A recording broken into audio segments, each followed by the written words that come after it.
굿모닝, 좋은 아침입니다. 오늘은 8월 14일 목요일입니다.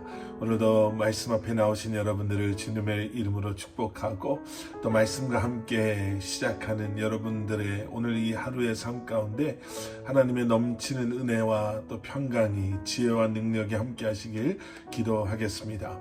오늘 우리에게 주시는 하나님의 말씀은 에스겔 17장 1절부터 10절까지의 말씀입니다.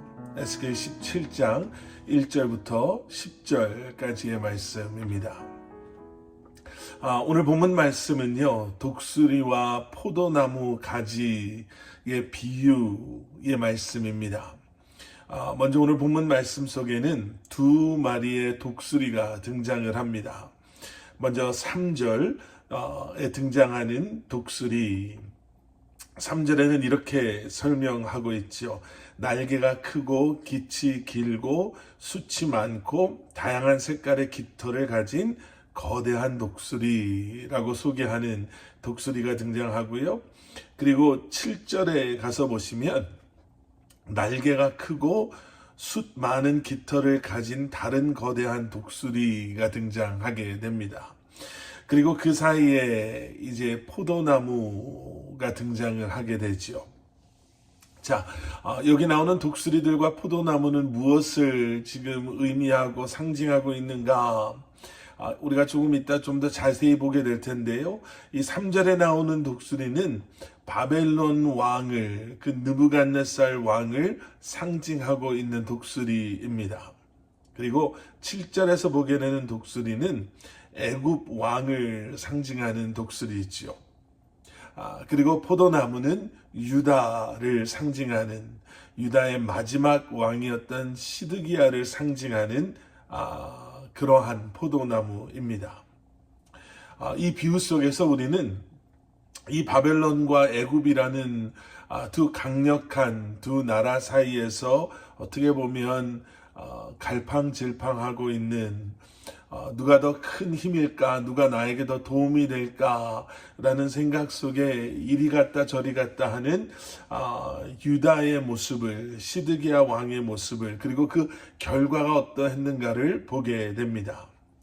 자, 이 비유의 말씀을 한번 좀 자세히 들여다보겠는데요. 먼저 3절에 나오는 이 독수리, 말씀드린 대로 바벨론의 왕 느부갓네살 왕을 상징하는 독수리입니다.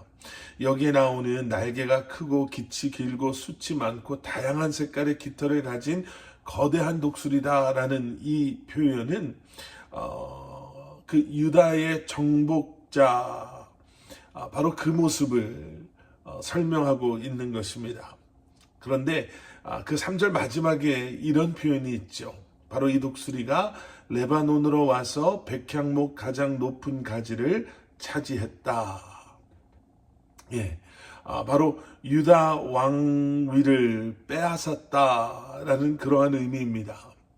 느부갓네살 왕이 유다를 침략해서 여호와김 왕을 왕위에서 내리죠. 그리고 바벨론으로 끌고 간 바로 그 사건을 이야기하고 있는 것입니다. 그리고 5절에 내려가서 보시면요. 그리고 독수리가 그 땅의 씨를 얼마 가져다가 비옥한 땅에 심었다. 그는 그것을 풍족한 물가의 버드나무처럼 심었다. 자, 여기서 이 표현, 이 비유는 이제 그렇게 여호와김 왕뿐만 아니라 그 뒤를 이었던 여호와긴 왕, 그리고 마지막 시드기야 왕을 이제 바벨론이 어쩌면 꼭두각시 왕처럼 유다의 세움으로 모든 것이 바벨론의 통치 아래 놓이게 되었다. 결국에는 유다는 이렇게 멸망하게 되었다라는 것을 이제 보여주는 그러한 장면 부분입니다. 그런데 6절에 내려가서 보시면요. 그런 상황 속에서 이런 표현이 있어요. 그것은 싹이 트고 낮게 들이운 포도나무가 됐다. 그 나무 가지들은 독수리를 향해 있었고 그 뿌리들은 나무 밑에 있었다. 아까 말씀드린 것처럼 포도나무 가지는 유다를 상징하는 것인데, 이런 상황 속에서 그 나무까지, 포도나무의 가지가 독수리를 향해 있었다. 바벨론을 향해 있었다. 바벨론 편을 들었다, 이런 의미의 표현인 것이죠. 자, 그러면서 이제 7절에서 또 다른 독수리가 등장합니다. 날개가 크고 숱 많은 깃털을 가진 다른 거대한 독수리, 애굽을 상징하는 독수리가 나타났는데요. 7절 그 뒷부분에 이런 표현이 있어요. 독수리가 자기에게 물을 줄까 해서 이 포도나무는 독수리를 향해 심긴 곳에서 뿌리를 뻗고 가지를 뻗었다. 얼마 전까지만 해도 바벨론에 혹시라도 내게 이익이 되는 것이 있지는 않을까라고 바벨론 쪽에 있었던 이 유다가 애굽의 등장 속에 혹시 애굽이 자기에게 물을 줄까 해서 나에게 이익이 되는, 도움이 되는 무엇인가를 해줄까 해서 이제는 이 애굽이라는 독수리를 향해, 애굽을 향해 기웃거리기 시작했고 애굽의 편을 들기 시작했다라는 표현이죠. 그런데 여러분, 그 7절 뒤 8절에서 우리는 너무나도 중요한 말씀을 하나 발견합니다. 그것이 무엇인가?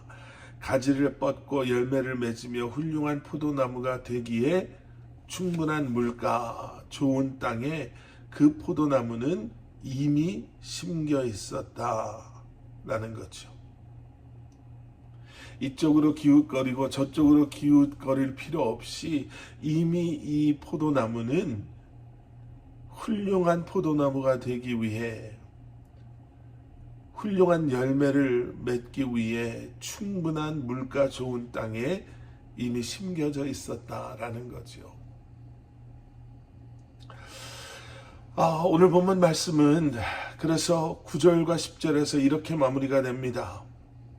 이쪽으로 기웃거리고 세상에서 무엇이 내게 도움이 될까라고 세상 속에서 무언가 해답을 아니면 도움을 얻고자 했던 이 포도나무의 결과는 독수리가 뿌리를 뽑고 열매를 따버려서 시들어버리는 것, 새로 난 잎조차도 시들어버릴 것이고 뿌리채 뽑혀 나가는 것, 완전히 시들어서 버림받게 되는 것, 바로 이것이 이 포도나무의 결국이다라는 것입니다. 여러분, 이미라는 것, 여러분, 우리는 이미 택함받은 하나님의 백성들이고 이미 하나님의 은혜 가운데, 하나님의 계획하심 가운데 우리가 가야 할 길을 가고 있는 그러한 사람들입니다. 이미 우리의 어려움을 이길 수 있는 능력과 지혜와 그 믿음을 약속받은 자들이고 이미 세상을 이기신 예수 그리스도로 말미암아 이미 승리를 약속받은 그러한 사람들입니다. 세상의 것들이 너무 힘들어서 가끔은 우리 눈에 좀 저런 것들이 내게 있으면 좋겠다, 좀 도움이 되겠다, 그러면 내가 이렇게 불안해하지도 않고 그러면 내가 이렇게 염려하지도 않을 건데 라고 생각이 들 때가 있지만, 여러분, 이미의 믿음이라고 할까요? 나는 이미 승리한 자예요. 나는 이미 주님의 택함 받은 자예요. 나는 이미 하나님의 선하신 계획 가운데 이 한날을 살아가고 있음을 기억하심으로 세상에서 갈팡질팡하는 것이 아니라 끝까지 주님을 바라보고 이 한날을 승리하시는 여러분들 되시기를 다시 한번 주님의 이름으로 간절히 축원합니다. 함께 기도하시겠습니다. 사랑의 아버지 하나님, 흔들리지 않게 하여 주시옵소서.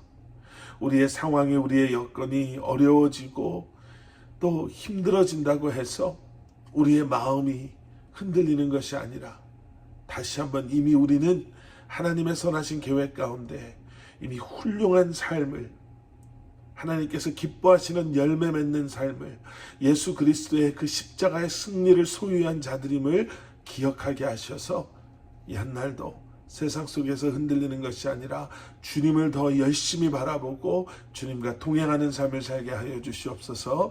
예수 그리스도 이름 받들어 간절히 기도드렸사옵나이다. 아멘.